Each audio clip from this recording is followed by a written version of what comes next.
It's very hip to be on the internet right now.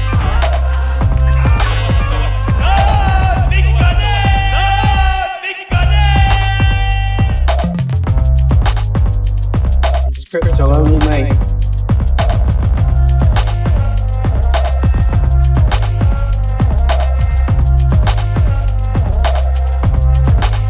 I would not touch crypto in a million years.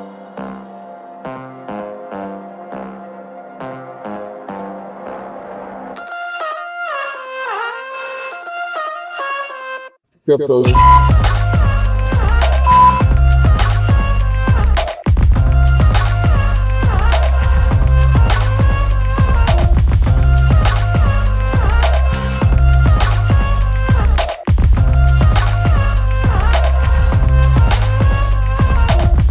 The United States will be the crypto capital of the planet.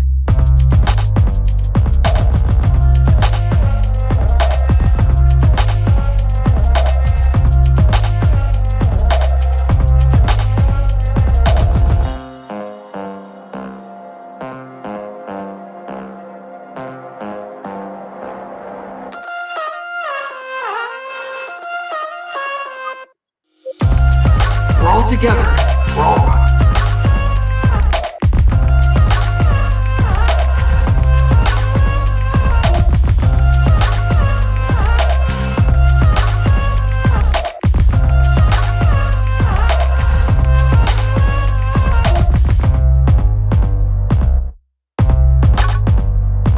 Okay, where's the gold?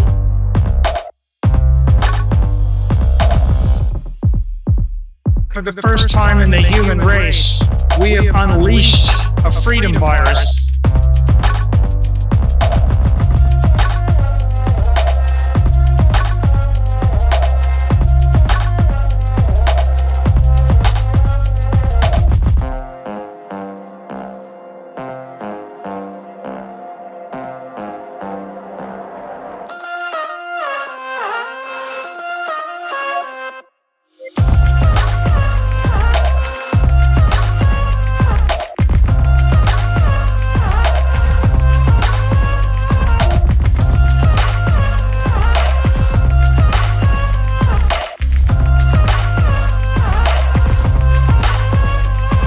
Oh god, why are people listening to me? I'm just a guy.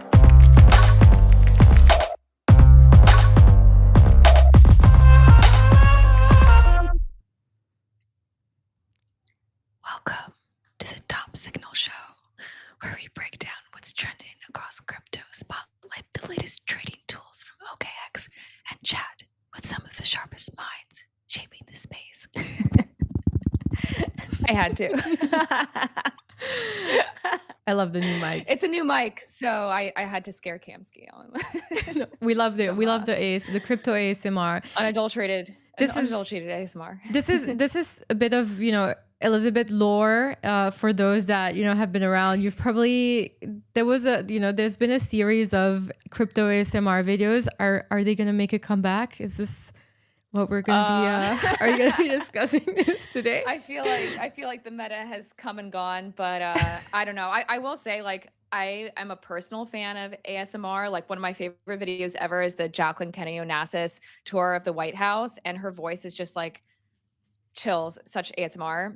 Something about women from that era, from that turn of the century. They had this very like wistful, very charming, very calming voice. But anyway, now We we need have a new the mic, genre. so we better sound. New genre coming up. Yeah. But quick legal disclaimer before we actually dive into things. Everything on this show is for informational purposes only and reflects our guests' own views, not necessarily those of OKX. This is not financial advice. Crypto is risky, so always do your own research. I'm Elizabeth Olsen, Director of Marketing at OKX, and I'm joined here with Kamsky, founder of Mood Labs. Kamsky, what's good? How are you doing? I'm really good, and I see the chats popping up already. People are asking, "Are we cooked?" Well, I don't know. We need to find out. We need a lot of answers. It's been, I'm really excited about having today, and I know that I mentioned there was going to be a little special guest appearance. yeah, of course, we're having Kokoro on the show, but we're going to be introducing a new member of the team here quite shortly. You will all meet Mochi for the first time, and this is an OKX exclusive. It's the first time you will be seeing and my little Mochi. So yes, stay tuned. Stay tuned. It's Love a special love episode. Can't wait to meet him, her. I love the name reveal. Yes, indeed. Alpha right there. That's Alpha right there. Welcome, Mochi. Oh my goodness. Are we gonna get a Mochi reveal? Are you ready? Oh my goodness. Are you ready for this little Hello. kitty? So cute. Oh my goodness. She eats and Oh my sleeps. goodness. Chat, what do you think of the name? I feel like the name is so perfect. Mochi, absolutely adorable. Well, what kind of mochi? This is like the rice dessert, right? Yeah, exactly. No, it's bean paste. There's like a bean paste flavor. There's like a matcha flavor. Yeah, it's She rice looks based. like a little. I like the ice cream mochi. So yeah, Mochi Yeah, is here with us for the first time. So Yeah. this is a little Oh, we're doing a mascot. cat reveal. It's a little mascot of the show. And by the way, for those that are tuning in, yes, this is a market show and we talk about very serious crypto things. But today is it's a very, very special episode, and you will be meeting the mascots that are powering the OKX show. Top Signal, Meet Momo, and Mochi. They're the masterminds behind. And I guess before we, yes, this is a bring your pet to work kind of day today. But, a little bit of cuteness before, we get into the nitty gritty of things. I want to show The you not some so cute trench situation. exactly. I was trying to make it soft, and kind of, a little bit better for you all because I have a chart to show, and, this is the BTC chart. It's been correcting. We've been, last week we said that, I think like it just passed below 100K, and now BTC is trending and trading below 100. And yeah, we might see a sign of, maybe some oscillation here, but at the moment it's been in a free fall, and people are asking, is the bear market over? We've seen a lot of outflow from ETFs that have also launched recently. We have a Solana ETFs that launched a few weeks ago.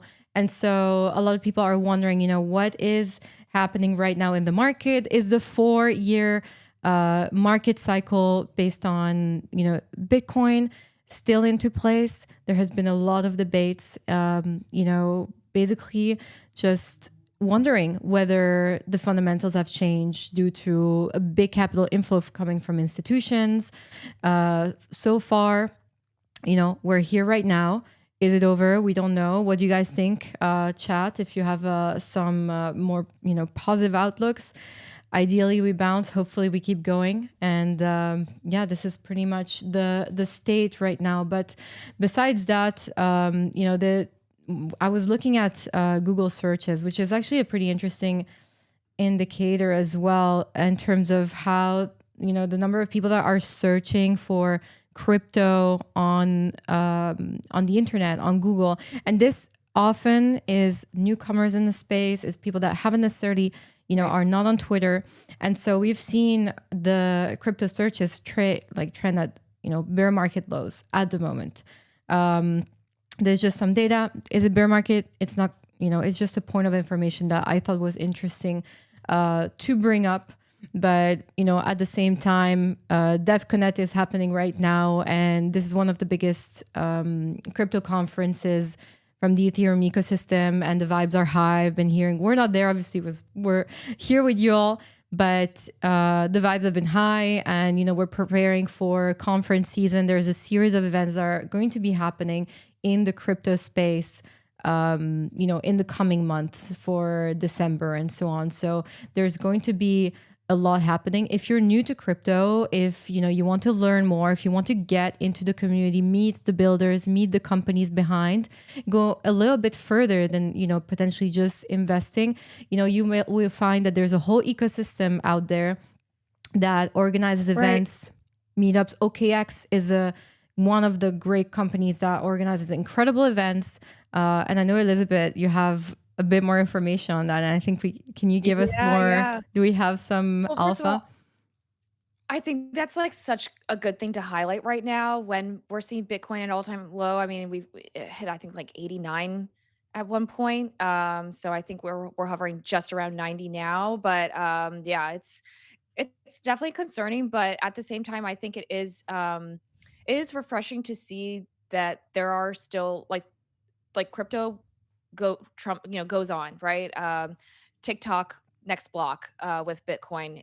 So the price may rise and fall, but the industry is still here. It's not going anywhere. There's still plenty of IRL events ongoing right now with very strong backing of partners, of attendees, builders in this space. I think some of the best projects are built in a bear market.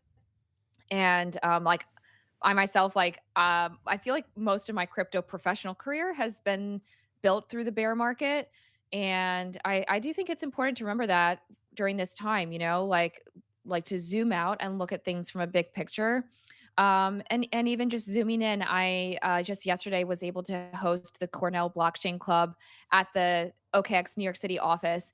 And it was just so exciting to see, like, wow, there are universities all over the US, at least I'm sure globally, that are teaching about blockchain technology and really prioritizing that as part of the course for the students. And it's a very rigorous program to get into. They have their own conferences, dedicated conferences. They have one in New York City apparently every April, where hundreds of people come out from all top partners and representatives, even from Web2 companies like Google, participate. So it is really exciting to see that the core Ivy Leagues are integrating crypto and blockchain technology as part of their courses. This is going to be educating the next generations and of some of the most brilliant talent in the US and beyond. And also, I think we just saw that Harvard tripled their Bitcoin position to $443 million this past week. So if that's not a bullish sign, I don't know what else is, just to see that, some of the most most well-informed people and investors and Ivy League educational system in the US is still investing in Bitcoin despite some of this volatility. That's just what it is. If you have a new asset as it gets adopted over time, it's going to be volatile, but it will eventually become less and less volatile as it's adopted. So yeah, I do think it's good to see some hope amidst the volatility. I mean, we've come a long way, right? It's not, at the end of the day, you have to also zoom out, especially when you're investing in crypto. This is a very, like Elizabeth saying, this is a very volatile asset. So you need to make sure that you have a plan for what time frame you're going to be investing. If you're looking for a quick profit and tomorrow, it's a very, very risky play. But if you zoom out, you see that, we've come a very long way. Is it going to stall here? We're going to keep going. So far, the bullish trend that started here in 2022 hasn't been invalidated. So technically, we're still going up.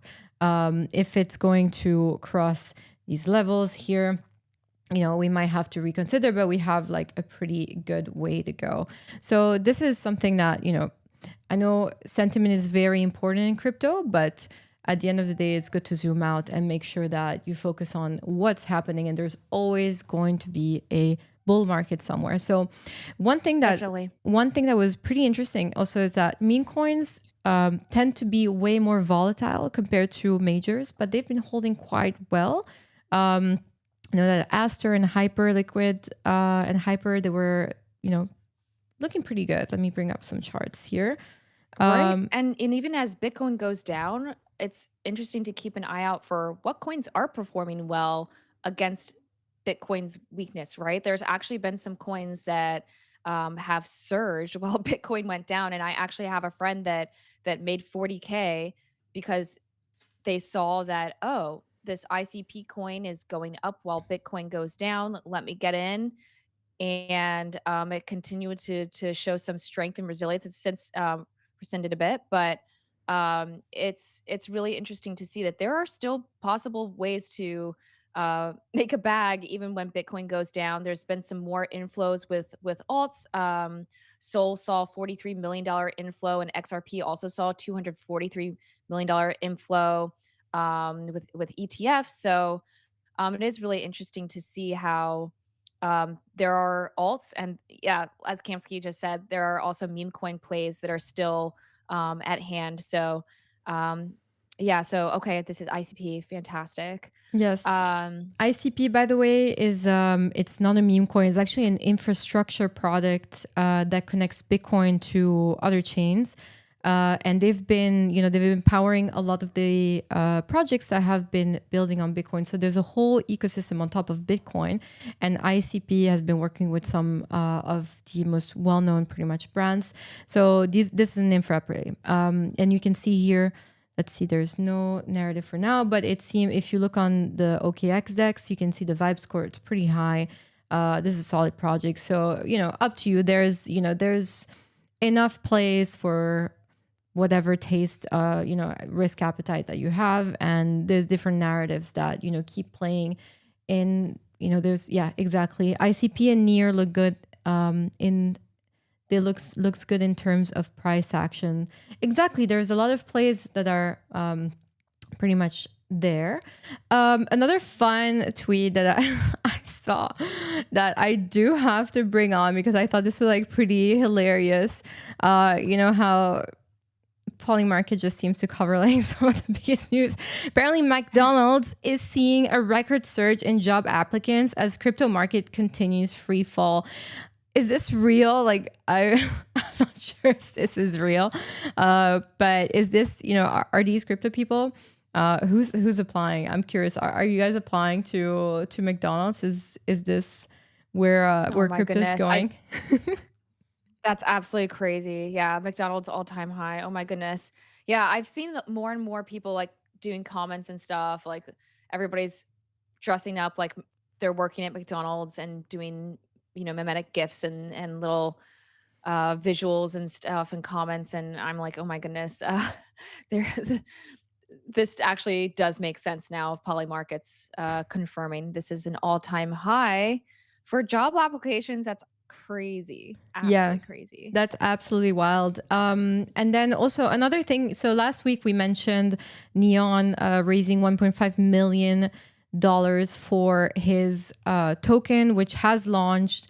There's been a lot of let's say FUD happening for this token. This is what the chart is looking currently, and I've actually spoken with Jake from Thrust, the founder of the Launchpad, on which Neon decided to fundraise and then launch his token. And we had quite an interesting conversation about outside players. People that have very well-established companies trying to enter the crypto space and sometimes finding themselves having to deal with a lot of hostility towards them, community not necessarily being very welcoming. And this is something that it's a conversation that's important to have. And at the end of the day, we are very much going to all benefit if we create a very inclusive and welcoming environment. And I'm not saying gatekeeping is necessarily a bad thing, but when you are bashing and you're being unwelcoming to new players, it can be a little bit tricky, right? So I do want to see, obviously, this is what the chart is looking for. I don't know what you guys think about it, but let's see. They've announced that they have some other celebrities that are going to be pretty much launching some coins in the near future. It's unfortunate the market is where it's at. It's when you're launching a coin like this, you're basically swimming upstream. So yeah, not a great looking chart, but regardless, the team is planning on onboarding more people onto CT and maybe expanding a little bit the reach of our ecosystem, which is always a good thing. And I people are saying, "Oh yeah, I see here McDonald's. Here I go." Yes. Well, hopefully we still keep to we can still be here. Oh gosh. Hey, but you know what? As we do on the show of Top Signal, we do always call in the right Calvary for the right days, right? So I feel like we've um honed in on the ultimate perfect guest for this time to give us some perspective. I know yeah, he's obviously we're bringing on Cooker today, guys. We need to cook some alpha. We need to cook some hope. We need to cook some excitement for crypto and the trenches. So yeah, excited to bring Cooker very soon. I do want to give a quick shout out, by the way, to so far everybody, all the guests that we've had on the show. It's been the most all star lineup.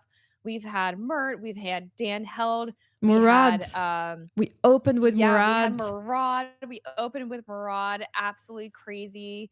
And yeah, it's just been an insane lineup of guests. We're so grateful for everybody that's been on the show so far. And then obviously we got Cooker on today.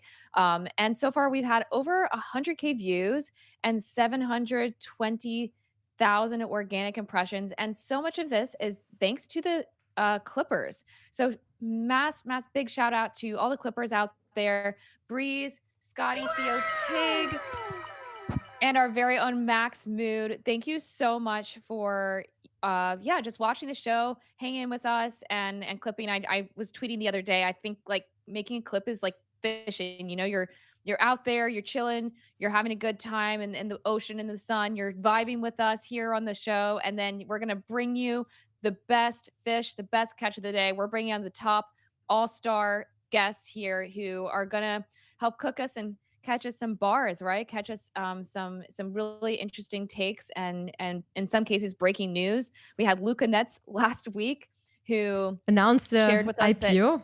They're planning on IPOing. yeah, announced that a Pengu IPO, breaking right? news. Crazy. So company, yeah, amazing news to hear. So we're really excited for all the hot takes with our guest today.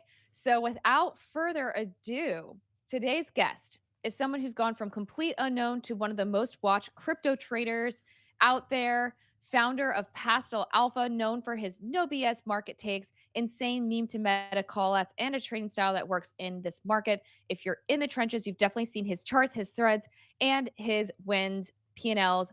Welcome to the show, Cooker. Let's get Cooker up on stage. Absolute mega goat. We are so thrilled to have you here, Cooker. Welcome. Cooker. Welcome. And see, it's a What's good, cat. Cooker? It's a cat day. I knew it. Today's a cat day. You have the Yes. cutest Well, hyper. that's quite an intro. G meow. G Gee, meow. Wait, do we need to bring our cats back? Cooker, I know you've got a pup, which we can't see, but what kind of pup do you have? What kind of dog do you have at home? I have a corgi. His name's Dashi. Oh, we love corgis. They're so nice. I love how they just like wiggle their tails. Like I live in a neighborhood where we have so many of these. Oh, do I need to bring Mochi back? Hi, Cooker. Hi, Cooker. Okay, she's over it. But Cooker, it's so awesome to have you here. We are just thrilled to yeah, we've been wanting to have you on the show for some time now, and it's just really exciting. I feel like ever since your crazy, insane docs at our Alpha Summit out in Singapore, you know, it's just been wild. I think everybody's been wanting to know like who you are. Like, what was that experience like when you doxed? You know, it just went absolutely viral on Twitter. It seemed like people went crazy, you know, wanting to take selfies with you, wanting to find who you were, knowing that you were going to be speaking and going to be doxing. People making all this content about this. So what was that experience like to be doxed in Singapore? It's very interesting, very humbling. Obviously, Yeah. I have this like Twitter persona, but I don't ever kind of imagine people, quote unquote, wanting to meet me at these kind of events like that. Most of the time, it's more so like just talking business and the markets. But ever since like doing it, it's very cool to meet people who want to take selfies and you know, introduce themselves. Like, oh, I've been a big fan. I'm from this country. I work on this project. We meet a lot of like cool people. even outside of Singapore, when I went to China and when I went to Vegas, meeting people out in the street randomly was very surprising. I didn't think people would recognize me like just out in the open, but that was kind of cool. Um, but yeah, it was a really cool experience. I loved talking to a bunch of people. It's very tiring. I'm not really a extrovert in that kind of sense, but yeah. It's been it was such an incredible event, and I think there might be. I mean, we might have some other OKX events. Hopefully, we'll see you guys there. I know that there's going to be Yeah. Elizabeth's cooking some pretty huge day in our Art Basel. Yeah, I think that's going to be. If anyone is in Miami for Art Basel, definitely reach out. And I'm hearing just a email sound. Is it you, Cooker? Hear my Telegram. Oh, give me Maybe. Ooh, maybe it's a telegram. I'm hearing some We are hearing noties. some pings. Yeah. I could. Oh no, all good, all actually, good. Kamsky, that's such a good point. Like I do want to mention, like, obviously we have a million questions for you, Cooker, but I do want to ask you, are you planning to come out to Art Basel? I don't have solidified plans right now. I don't love Florida, but there has been a couple people that did ask. I was really dependent on what my team thinks. So up in the air right now. Dude, okay, well, maybe we can convince you because just last week with Luca Nets, we announced that we are going to throw a banger event. It's going to be called the Mild West Casino Night. So, because we know you DGens, we know you guys like to gamble, know you guys like to have a good time. So, we are throwing an Alphas Connect event with Pudgy Penguins. It's going to be at a private villa out in Miami during Art Basel, December 3rd. So save the date, everyone out there. We love to see you there. We're going to be sharing the Luma invite very soon, so you can apply to RSVP. And yeah, it's going to be super exciting. We're going to have some kind of similar to our Alpha Summit. We will have a trader demo of top KOL traders sharing us some of their favorite tools on OKX. And of course, we will also have a DJ, we'll have food, we'll have drinks. We're going to have a screening of our very own Mild West film, which is like Hollywood top tier level. It stars Vincent Cassell. It stars actually somebody from The Godfather literally helped us produce it. Oh wow. So it's a really top tier show. Yeah, check out the trailer on YouTube. It's fantastic. So we're going to have some silent disco style screenings and then casino games, 3 hours of casino games. So a lot of fun to be had with other fellow on-chain traders and founders in this space. I think it's going to be pretty much the crypto event of Art Basel. So definitely make sure your flights and hotels are booked around December 3rd. So we'll see you there. But Cooker, definitely would love to have you out. But I understand Florida can be a little hot. So but back to obviously having you on as a guest. I think we've been speaking. We met in Singapore as well, and like you came really in the spotlight because you have one of CT's most iconic arcs. You mentioned obviously your journey. Starting from having a very small portfolio and just bringing it up to 9 figures, right? How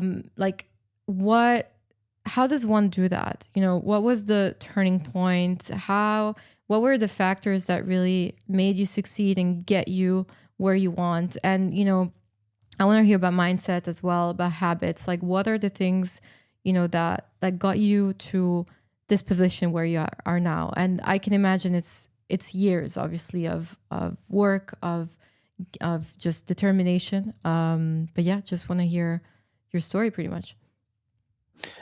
Yeah. Well, it's not 9 figures, more like 8, but yeah, I think as a kid growing up, I've always been kind of like very resilient to, I guess, problems and issues in my life. And so when it comes to trading, I've always taken that kind of pursuit. I enjoy obviously like this competitive nature of trading in this market, whether it's a bull or bear, whatever it may be. I kind of treat it like a game. Mentality wise, I'm always one to kind of be like a workaholic, and so always have something going on. Trading against other people obviously makes it very, very competitive, and you kind of, it's one of those like few sectors in the world where you can really benchmark yourself and your performance against others like directly. Everything on your wallet says everything about you. And I tend to only trade on, my very known wallets, so everyone can pretty much see what I do day to day. In that sense, I mean, obviously it has its ups and downs. Whenever you sell something, everyone else kind of like tends to sell with you, and that makes your like profitability, worse. But yeah, I think I've always kind of adopted this kind of like, work hard, relentless pursuit kind of mentality. Do you think that that's something that, because I remember going to one of the Alpha Trader Summits and Mr. Million also sharing his journey of, basically just having tough situations to navigate growing up, and this having such an influence on your development that ultimately becomes an asset, right? Like you turn your challenges into your biggest gifts in that sense. Is this something that, when you look at other traders, do you feel that because you've had such a specific and, upbringing, and this shaped you into the person that you are today, into the trader that you are today, are these qualities that you have now transformed, obviously, are these something that would be impossible for someone that hasn't necessarily gone through the same life experience as you to have? Is there hope for other traders? Because obviously it's all about emotional, right? You have to manage your emotions pretty well. Do you think that it's something that can be trained, or yeah, you just need to be, go through certain things in life? I think in general, I want to say that obviously anybody can kind of do what I've done. It just takes a lot of like dedication and time. While some people, it takes a little bit more time than others. I don't think it's like impossible. Although there is a certain grit factor, I guess. I've gone through obviously the rock bottom that anybody can really go through, barring, other godly events. But for some people, especially in this space, I've noticed people tend to just give up at the first sight of struggle, and I think it's really common. And that's not something I feel like that's not something you can really teach someone to kind of quote unquote not give up. You kind of, part of it is like a little bit of life experience. The And resilience. It's grit. yeah, it's a Yeah. lot of grit. And I mean, Perseverance. some people obviously you need like a mentor to kind of like push you to not give up at the last, the first sight of like a dip or something like that, especially when like trading you lose from maybe like a consistent week. People tend to give up really quickly in this space. And I don't know, I guess it does translate to a lot of things in life. Some people are not 100%. cut out to like for physical activity or something like that. Everyone's kind of different. How do you discipline yourself to have that grit? There's actually a really good book called Grit: The Power of Perseverance by Angela Duckworth. It's one of my favorite books. I remember I was reading it while I was trying to study for the GMAT, and just like reading all these stories about different outliers who, despite everything stacked up against them, they had grit to persevere and work through the different blockers in their lives. Could be anything from becoming a doctor to becoming an athlete to, in your case, becoming literally like the best trader out there. So just kind of curious, how did you have that perseverance? Because everybody loses at some point. Everybody um is going to be, stuck at a crossroads where they have to make that choice of whether to give up or to move on. And I remember one thing that helped a lot of people is like they set a timeline for themselves, like, hey, by this date I'm not going to, hit this benchmark. I'm going to, cut the ties, cut my losses. So I'm kind of curious, what are your sort of principles when it comes to grit? To me, I mean, one of the main things is failure is not an option. I've kind of gone through that all my life, especially with like how much financial turmoil my family has gone through, like, early on when I was a teenager and a kid. That's kind of like something I've promised myself that I'll never kind of go back to. And so having that kind of mentality, the past 10 plus years, that's just kind of like what I adopted. Obviously, growing up, I had a very, very strict parents. My dad was very, he pounded in the idea of like you never want to like show weak emotions and that kind of stuff.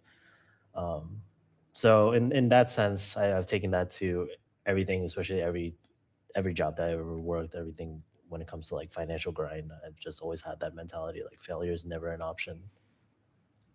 I mean, it is right because if you, at the end of the day, if you transform it, everything becomes these. You look back and then you see that these experiences are your biggest strength and your biggest assets. And I'm sure that everybody in the audience can relate at some point in their lives.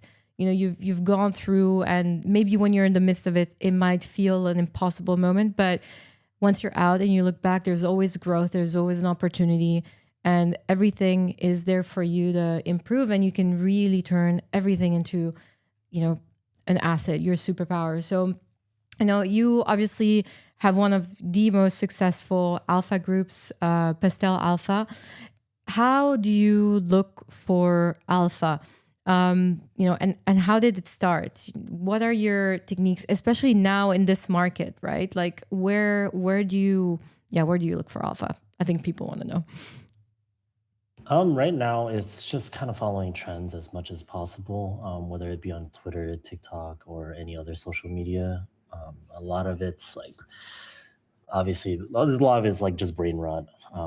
So keeping up with that, keeping up with everyone else in the chats, keeping up with my team and their research, whether it's like NFTs, coins, legitimate projects, raises and listings and everything in between. Always have news outlets open, always have the blogs open, always have Twitter open, Telegram, other Discords, keeping track of like old projects in the past, airdrops, just a million things open at all times and constantly. How many screens do you have to have Yeah, so I was many gonna ask. things open at a time? Like, I do you have each screen dedicated? Like, this is my blog screen, this is my mainstream news, this is my TikTok screen. How many dedicated screens do you think a trader needs to be successful? I think every trader needs at least either 3 screens, a 1x3, or like an ultra wide and a vertical one. That's probably like the standard go-to. I mean, some people are like absolutely correct and they use one screen and one screen only, but I can't. I personally like to like organize everything. Like my right screen has a couple Discords open and Telegram, and then my middle screen has like the quote unquote main stuff. I have like 40 different tabs open, and then left screen is everything else, quote unquote. And then you have a team, right? So those screens are they stack up at the end of the day. You have more eyes. What's one of the trends that you've been currently looking at? Right now, I'm kind of focused between, obviously the perp dex mania, or the residual mania that's happened a couple months ago. Obviously, I have exposure and kind of still looking at the equities portion on chain, especially with Hyperliquid and HIP3. So have a little bit exposure to that and keeping an eye on that. I know like the other day, they just hit $100 million in volume, and I think 9 figures in volume is in such a short amount of time is very impressive. And so keeping an eye on that trends. Meme market right now in the trenches is obviously low volume, so as far as that, I just kind of have it open, not more so an active participant, but yeah, those kind of 3 things. Yeah, Cooker, I remember during the summit, you actually shared some of your favorite trading tools that you found to be super helpful. And I feel like everybody, one of the biggest questions of the day is, what tools do you use? Like now we have your ultimate setup, and it's so awesome to hear like, okay, how do I physically set up my space so that I can have different tabs open and have the right platforms available to me. And then yeah, as Kimothy mentioned, obviously you do have a team. But then when it comes to like actually getting on a trading tool like OKX, which you use, what are your favorite trading tools? I think maybe I'll go ahead and share my screen as well, just to show the viewers, as we're talking through what you like, what trading tools you like to use in OKX. I can track, I can find them for you as you mentioned them. But I remember you specifically said Signal, right? Yeah. Yeah, just taking a look at the screen that you just shared, it really is just kind of like Signal and Tracker. I think, not trying to find too much information a lot of the times is important, just condensing like your view. I think the smart money is still pretty, relatively consistent across any kind of market, whether it's like high volume or low. Obviously, you have your own customized tracker as well, but the fact that like OKX kind of curates this for you makes it very easy to kind of like look, especially when not everyone can spend all their day scanning scanning new pairs and sitting there. Having something like a smart money or influencers and whales to show up on Signal, it's very useful for most people. Yeah, I so agree with that. It is like, obviously I'm a director of product marketing at OKX, and I'm not able to sit all day on, meme pump and see what's trending necessarily. And I do feel like this is kind of my cheat sheet to be able to see, okay, what are smart wallet addresses that have really strong P&Ls? What are they buying? And how many of them are buying it, and what percentage have they sold so far of the tokens that they bought?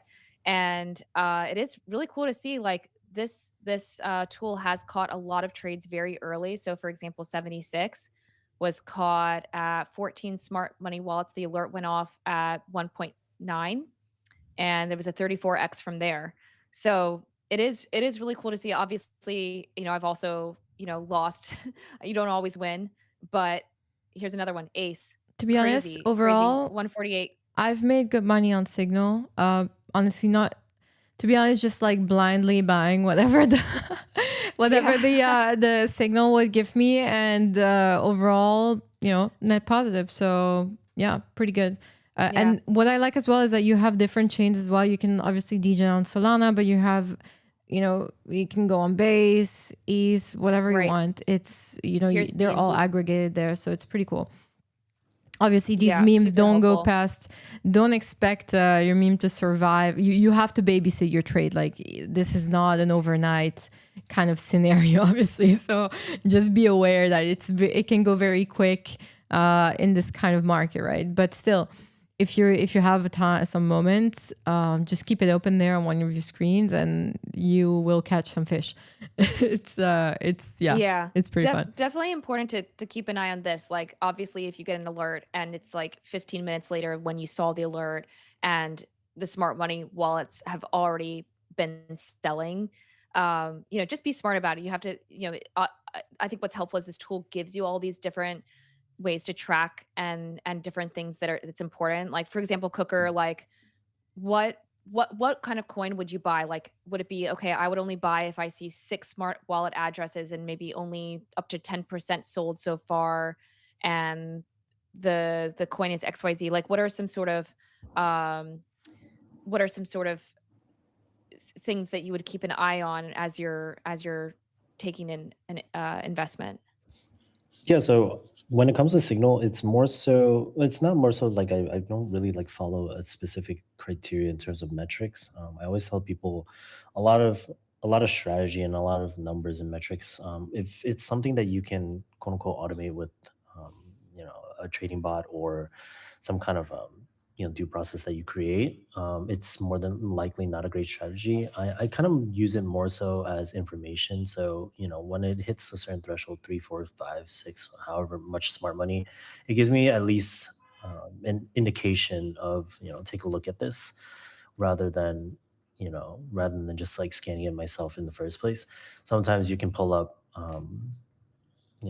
like weird buys, and then you see a meme that you think is like kind of trending. So like, for example, I think one of them was like the quarter zip meme that's been going on, that's been happening, and I was like, oh, Interesting. yeah, I've seen Right that. here. Yeah. I've seen that on TikTok, and it's become like, I think, what is it, like, I think it's the trends going on with like the younger generation and maybe like finance bros, and wearing a quarter zip is like the new trendy thing to The do. new So Patagucci. oh yeah, Yeah.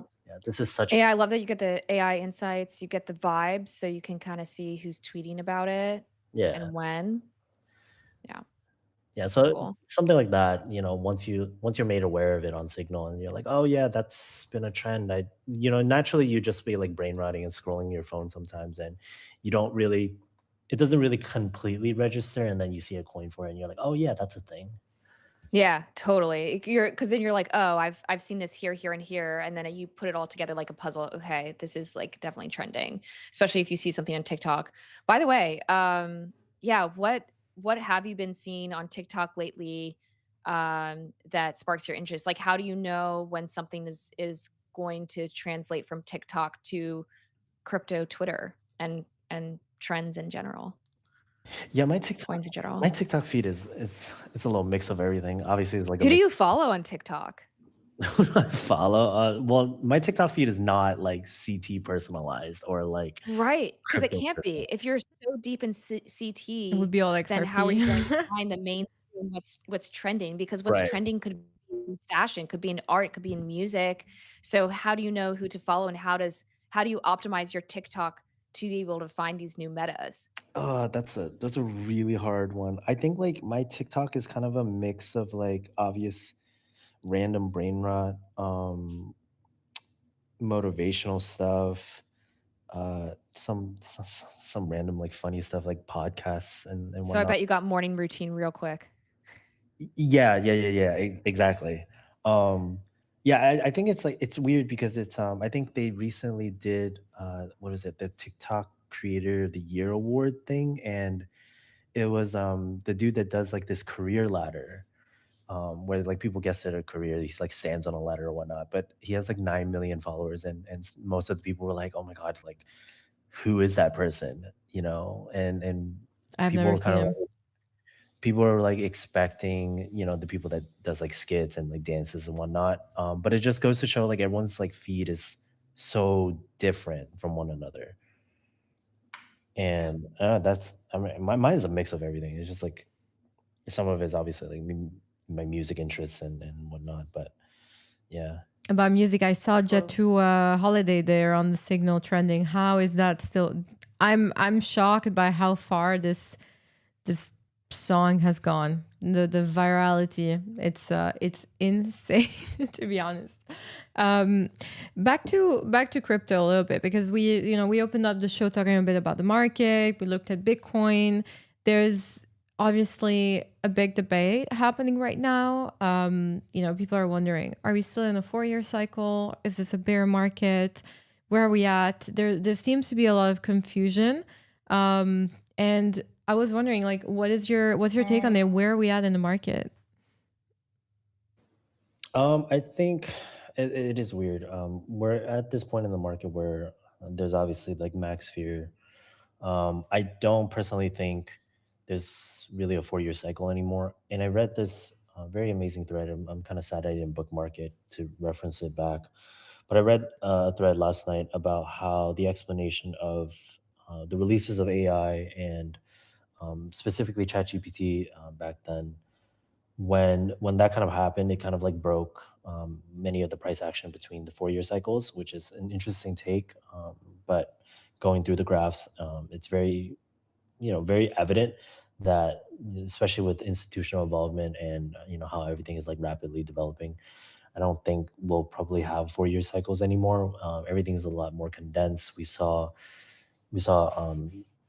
September being a very high volume month compared to last not the previous years.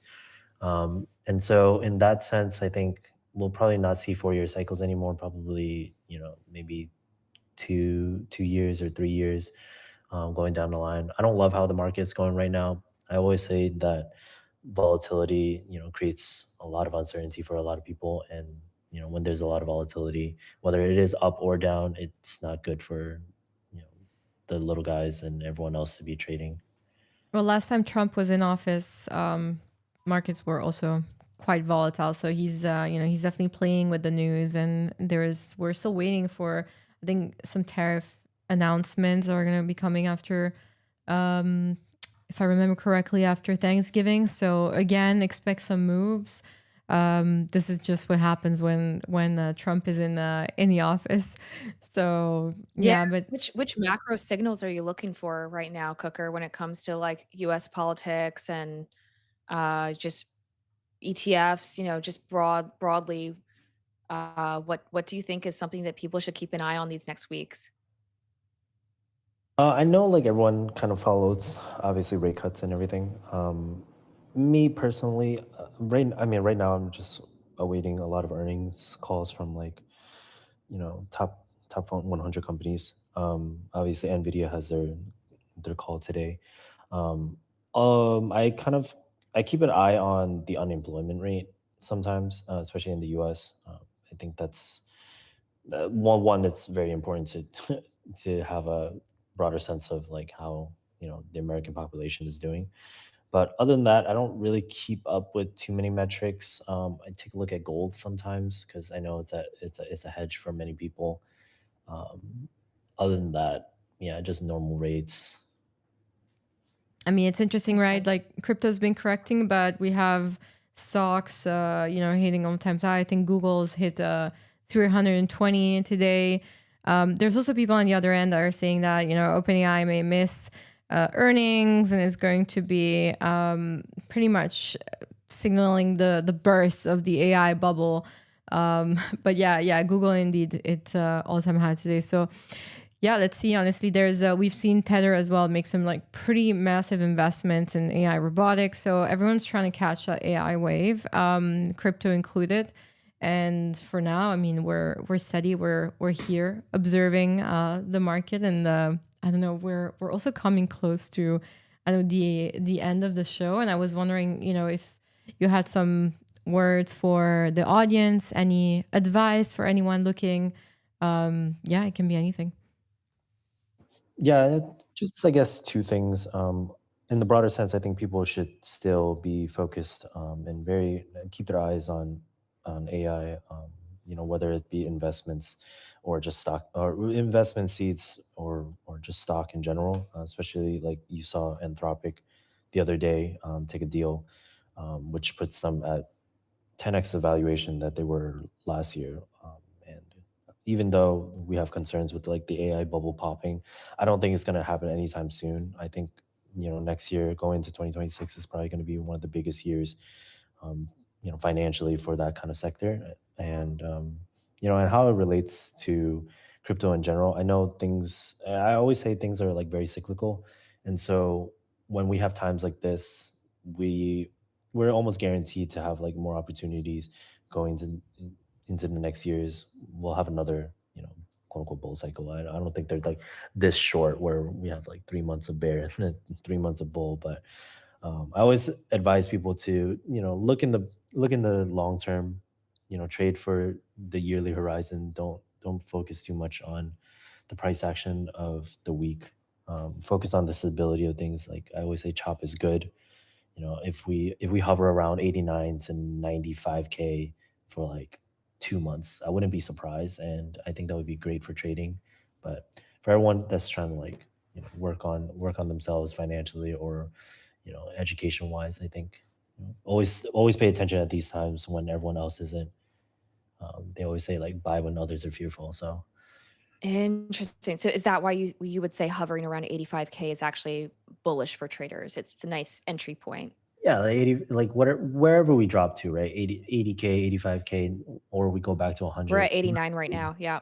Yeah, so long as it's stable in the weeks, in the months, I think that gives people confidence. Like Mm, once the fears kind of like dissipates and people are like, you know what, this is the new norm. Like you just sit there and you just accept it. And I think yeah. once the acceptance part happens, that's when the volume kind of comes back and you start seeing opportunities. And same thing when it happens when everything goes up, right?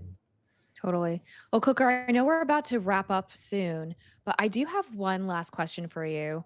You had this really beautiful rags to riches story essentially on your pin to the top of your account about how, from your childhood, you didn't grow up with like the most the most stable conditions, right? At one point you said you were even technically homeless. Mhm. And since then, now you have this principle of you won't lose.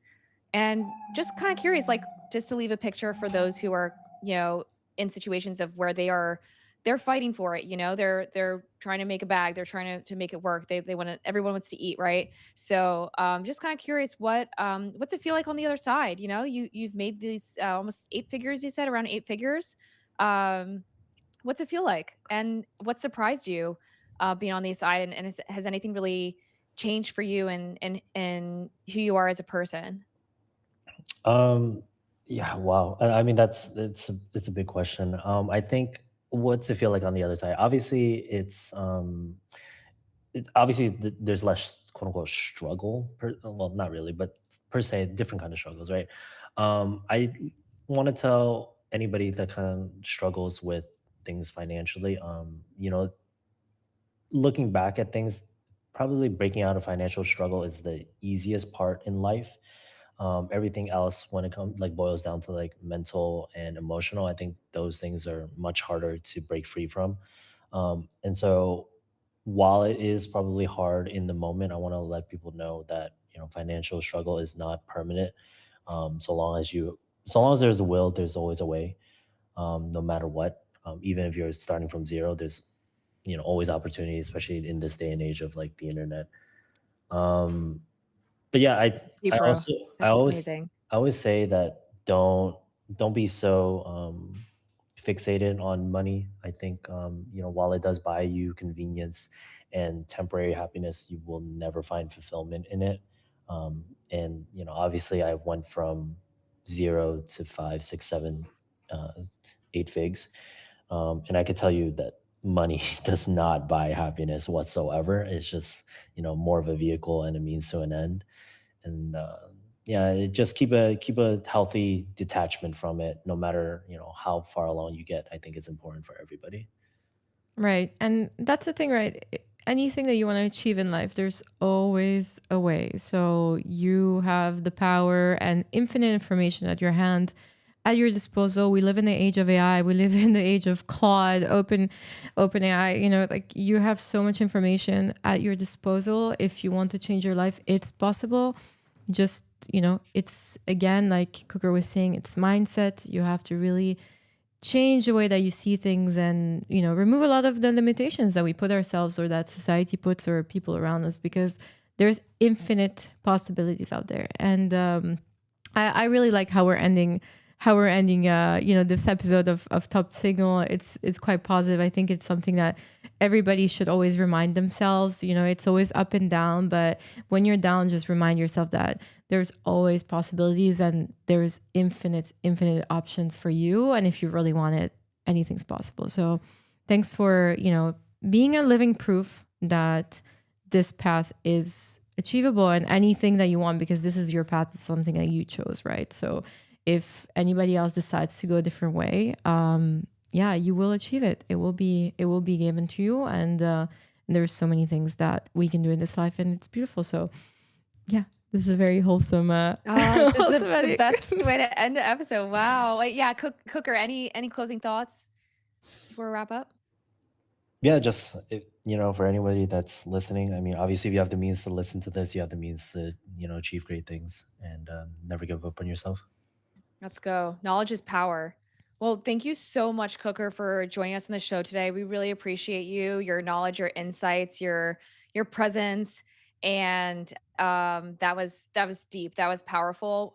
So many Clippers, if you're out there, like, wow, you can really cook with this one. This is amazing. And yeah, just a friendly reminder that also, if you're a trader out there, you can always use code TOPSIGNAL to save 20% on DEX trading fees on OKX. And you can check out the full TNCs on the web3.okx.com. Would love for you to join us on our DEX platform. And yeah, hope to see you IRL as well. We're congregating an incredible community of DEX traders, on-chain traders in Art Basel, Miami on December 3rd with the Pudgy Penguins crew. It's going to be a banger. We've got Marriott involved. We've got Rect. We've got shout out to Weekly Wisdom. We've got Takeover, who is helping us execute the event. It's going to be incredible.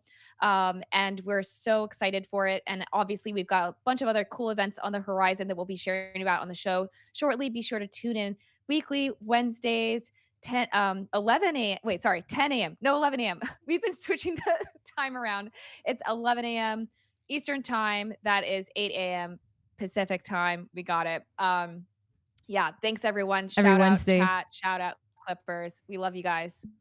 Shout out to the cat. cat owners too, and a lover of cats. Yes, and pets and dogs and everyone. That's your furry friends. Today was a special episode. And again, thank you, Cooker, Elizabeth.